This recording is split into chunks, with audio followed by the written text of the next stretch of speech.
אתם בטח שמעתם, כל שבוע יש שם איזה מישהו חדש שמכחיש את השואה, חשמן, או ארכיבישופ, או בישופ, או כומר, או נזיר, או סתם איזה נער מקהלה שכל השאר אונסים אותו. הם מכחישים... הוא צוחק פחות. הם מכחישים את השואה, ואני החלטתי, במקום סתם להתעצבן, להחזיר להם, להכחיש את הנצרות. נכון? אני לא צוחק, מישהו צריך ללמד אותם לקח.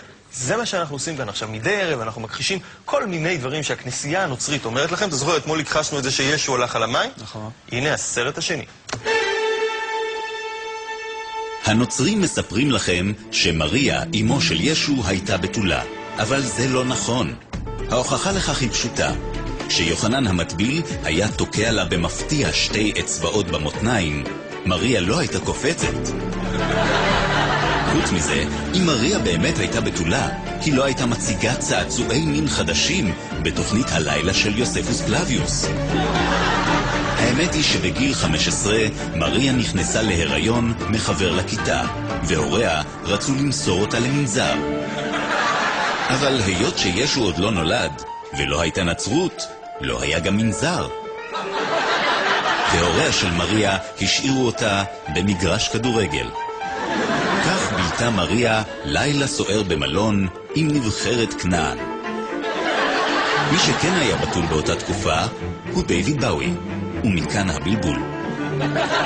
הכנסייה הנוצרית, אל תאמינו לה. הנוצרים מספרים לכם שישו הלך על המים בכנרת, אבל זה לא נכון. ישו היה שמן מאוד והתבייש לצאת מהבית, לא כל שכן ללכת עם בגד ים לכנרת. הנוצרים מציירים לכם את ישו ככה, אבל האיורים האלה רחוקים מהמציאות. בגלל ההתמכרות שלו ללחם הקודש, מגיל 3, ישו היה בשומרי משקל. ככה הוא היה נראה אילו היה מגיע לגיל 40. ישו חי כל חייו בין דיאטות. עבורו כל סעודה הייתה הסעודה האחרונה. אויבו הגדול היה אתקינס איש קריות.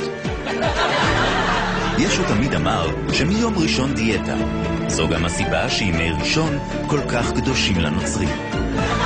מי שכן הלך על המים זה דיוויד באוי, ומכאן הבלבול. הכנסייה הנוצרית, אל תאמינו.